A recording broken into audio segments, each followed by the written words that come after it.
Welcome to Inday Boryat's channel. Sa channel na ito ay ipapabahagi ko sa inyo ang takbo ng aking buhay. Mapa-adventure man or kung saan man ako mapadpad o ano mapangyayari, mapa-love life man o problema. O mga impormasyon na ipapabahagi po sa inyo at lahat ng mga pangyayari sa aking buhay. Samahan niyo ako sa adventure kong ito dito sa Siargao Island at sa iba pa mga lugar kung saan natin mapupuntahan at ang kagandahan ng bawat lugar o isla na ating mabibisita.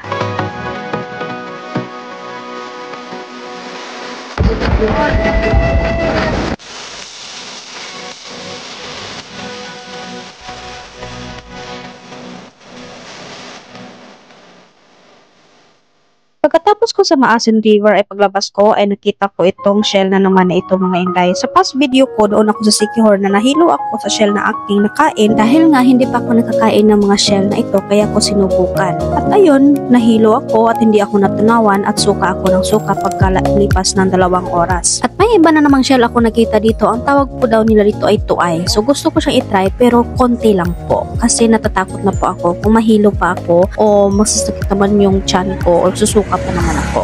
Ay, patay! Try.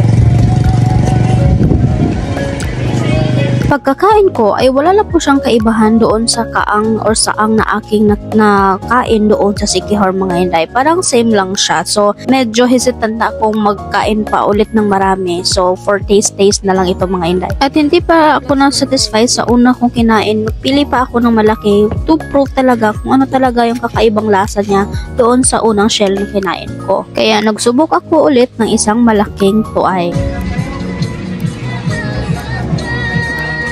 Nabilin.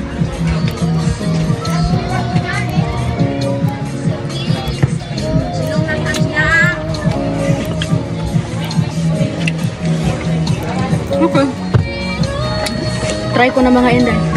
Hindi ko na dinagdagan pa ang shell na kinain ko dahil baka magkasakit naman ako, mahirap pa naman kasi nagsisolo travel lang ako. Pero sa mga travel na ito mga inday, pinipilit ko talaga na i-budget talaga yung pera ko. Na hindi ako kumakain sa mga mamahaling restaurant, hindi ako kumakain ng mga mamahaling pagkain. As long as nakakain ako sa isang araw, bites at goods na yon mga inday. Ang sabi-sabi kasi sa karamihan na dito sa Siargao ay malaki yung gastos, especially sa food at sa accommodation. Pero sa palagay ko mga inday, hindi naman talaga magastos or mahal yung pagkain kung marunong ka lang talagang mag-DIY kagaya ng ginagawa ko. Hindi ako sa mga mamahaling restaurant kumakain, so makakatapagtipid ka talaga mga inday. Pagkatapos kong kumain ay dumiretso na ako patungo sa isa kong destinasyon doon sa Magpupungko. Ang kakalsada nila dito hindi talaga traffic at walang mga masyadong masasakyan, so pagilid-gilid lang ako mga inday ba kasi nagbe-video ako. Welcome to Siargao Island! Let's go!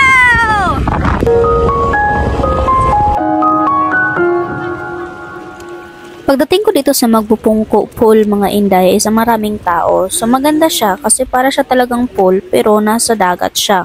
May marami ako nakikita dito mga couple. Sana all may couple, may kahalog-halog. Di bali na wala akong kasama or wala akong nobyo sa pagta-travel kong ito as long as happy naman ako.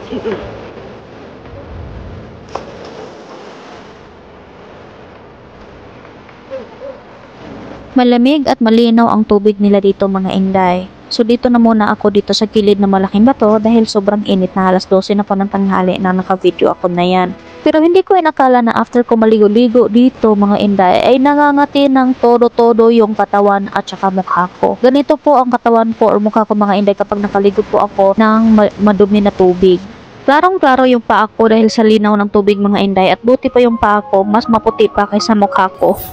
Pagkatapos ko magligo-ligo doon sa malinaw na tubig ay umalis na ako at nag-snack na muna ako dito mga inday.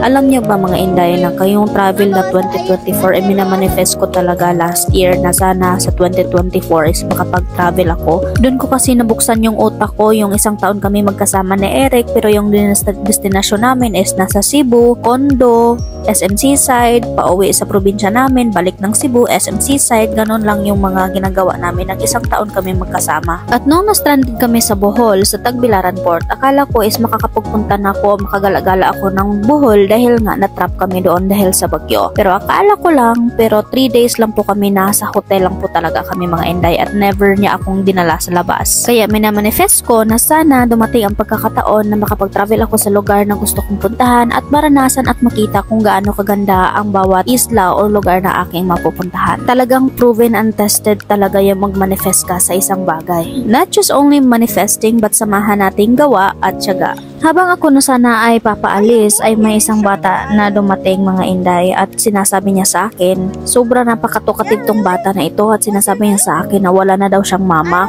Wants you to go to school in France. Hindi niya gustong mag-study ng mga inday kaya sinabi ko sa kanya na why not go to school, and sabi niya mga inday na sana mayroon akong mama dahil iniwan daw siya ng kanyang ina mga inday. So bigla akong napaisip ba na kawawa tong batang ito na lumaki ng walang ina at gusto niya akong tawaging mama. Ang batang-bata pa ito mga inday pero feeling ko sa pagsasalita niya is marami siyang alam at yung environment niya is hindi puro bata. I think puro mga matatanda na yung or may edad na yung environment niya kasi the way siya magsalita sa akin mga inday is talagang parang grown up child na siya mga inday ba. At halata talaga sa buhok ng bata na lumaki siya dito sa isla. At sinabi niya na papa na lang daw yung nagpalaki sa kanya. Naghahanap daw siya ng mami. Oh yeah! Wow, what a nice name. Where's your dad? So you know how to surf also? Sobrang napakatukatib itong batang ito mga inday at sinabi niya sa akin na dito daw siya pinanganak sa isla ng Siargao at marunong din po siyang mag-surf. At saka yung mama niya isiwalay pala ng daddy niya at yung daddy yung nagpalaki sa kanya at sabi niya, I'm looking for a mother. At bigla niyang tinanong sa akin, do you have a baby? Cause if not, can you be my mommy? Bigla niyang sinabi yun sa akin mga inday at para akong nabigla at natawa mga inday na hindi ko nga alam kung sinong batang to at hindi ko alam kung sino yung papa niya. Naawa lang ako sa kanya mga inday kasi parang naghahanap siya ng alaga ng isang ina. Tinanong ko siya kung nasaan ba ang kanyang ina at sabi niya ando na daw sa France at may sarili na ding pamilya. 6 years old lang pala tong batang to pero the way siya magsalita sa akin mga inday is parang marami na siyang alam sa buhay. Sinabi niya sa akin kung sasama ba daw ako sa kanya ipapakilala daw niya ako sa daddy niya. Sabi ko no. Sabi ko sa kanya hindi ako sasama kasi may iba akong pupuntahan at baka yung daddy mo is busy. Sabi niya hindi busy ang daddy ko kasi may shop daw sila dito sa Siargao mga inday. Sinabi niya yung name ng shop niya pero hindi na lang ako naging interesado. Nagwawapuhan ako sa batang ito at very talkative siya mga inday at napaisip ako ba magkakaanak kaya ako ng ganito kagwapo. But anyway, parang imposible na kaya yon mga inday mangyari sa buhay ko na magkaanak ako ng puti or ganyan kagwapo. At hindi ko rin alam kung mag-aasawa ba ako or hindi ko alam kung anong takbo ng buhay ko sa ganyang mga matter mga inday. Kung pagdating ko dito sa Siargao is wala masyado akong nakikita na mga tao na nakipag-meet or nakipag-friend sa akin. Ito lang batang ito mga inday ay siya talaga mismo ang nidool sa ako aba at makipag-usap. At sabi niya, I love talking people. Gusto ko makipag-usap at gusto niya akong dalhin sa kanilang shop mga inday pero hindi na ako nagpadala kasi nga bata lang siya. Sinabi niya sa akin, parang natouch ako sa sinabi niya. Sabi niya, mga inday na I wish na I have a mom kasi my mom is gone, my mom left me. At doon ko napaisip bigla mga inday na kawawa talaga yung mga bata kapag iniwan ng ina at kulang pagmamahal o pag-aaruga ng ina hanggang lumaki sila. Nang umalis na ako at iniwan ko ang bata mga inday kasi nga may iba pa kaming pupuntahan at magsuhoton island ako this time, palagi yung bata nasa isip ko na hindi ko siya maalis sa isip ko mga inday. Napaisip ako, sana na-meet ko yung father niya. Pachika lang mga inday. Sa biyaheng ito ay mga inday ay may nakakilala akong isang Chinese na lalaki. He's 25 years old at kasama ko siya papunta kami ng Sohoton. Ang Sohoton Island ay parte din siya ng Surigao Island na aming pupuntahan dahil gusto kong makita personally yung jellyfish mga inday. At ang nabayaran ko dito for joiners is 2,500. At itong nakasama ko ngayon na lalaki ay si Dar ay very optimistic mga inday. Nag-solo vacation din siya dito sa Siargao Island at pagkatapos ng 7 days niya dito is babalik na naman sa Beijing, China. Nagsabay kaming dalawa na papunta dito sa isla ng Sohoton dahil pareho kaming mahilig mag-video-video at siya din po ay videographer at editor. Umaabot din ng 1 oras kami sa bangka bago kami nakarating sa aming destinasyon sa Sohoton at naglagay na rin kami ng pantakip ng aming tainga dahil yung bangka ay napakalakas ng tunog. Pagdating namin sa lugar na ito ay dito namin na-meet ang mga tour guide namin at lahat kami dito is around 30 packs or 30 people na pupunta doon sa Sohoton na aming pupuntahan mga inday. Dala na din yung mga pagkain namin at kailangan pa naming sumakay ng van patungo dito sa destinasyon na inday para siyang lake na napakaganda. Sa isang bangka ay magkakasya lang na 6 na tao. So dito may nakasabay kami na pamilya, mga Inday at mga couple-couple. At itong magko-couple na magkapatid na ito mga Inday is alam pala nila na may vlog ako kasi nakikita daw nila ako sa YouTube. So ayun mga Inday, kasabay kami sa isang bangka. Sa isang bangka may isa kaming tour guide.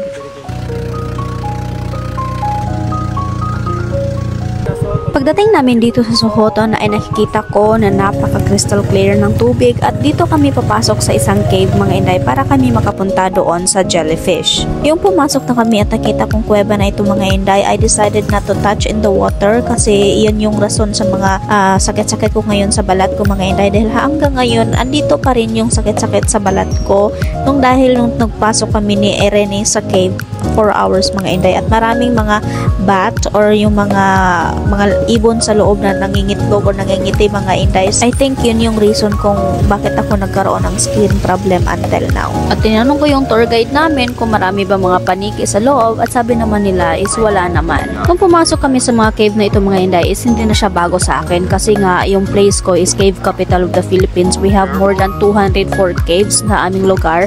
So hindi na bago sa akin itong paganito-ganito climbing sa cave. Pero in order as na makalabas sa cave ay kailangan naming akyatin tong cave na ito at pagdating sa dulo kailangan naming tumalon papunta ng tubig para kami makabalik na. At heto na nga, nagsimula na kaming akyatin tong part na ito para lang kami talaga makalabas sa cave na ito dahil sabi ng tour guide namin na no turning back. So kailangan talaga naming akyatin. At yung kasamahan ko dito na isang Chinese, si Dar, parang hindi siya makakita masyado kasi sobrang dark dito sa loob at may problema siya sa mata niya. So, medyo nanginginig siya. Pero okay naman, nakalampas naman kami. Paglabas namin sa cave mga Inday is dito na kami tatalon. Kailangan talaga namin tumalon dyan kasi wala nang ibang way kung saan kami dadaan.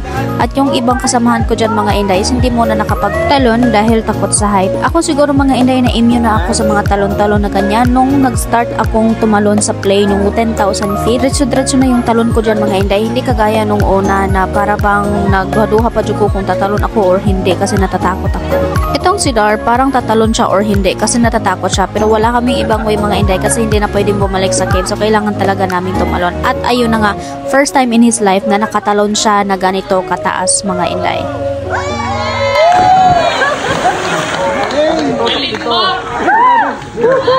Pagkatapos ng 4 na oras naming tour dito sa Sohoton ay may lunch na kami. Dito kami magsalo-salo kami at budol fight. Dala na ito sa binayaran naming 2,500 each pack. At pagkatapos, umuwi na ako sa aking hostel na tinitirhan upang magpahinga. At I treat myself mga Inday. Nag-order ako ng pizza at coffee para naman makapag-relax mga Inday. At kinabukasan ay nakipag-meet ako sa aking instructor for surfing lesson at kasama ko din yung Chinese ko na friend. On the way kami sa surfing area at nakasalubong ko si Andy Eigenman, yung artista. Pero hindi siya lumingon mga Inday.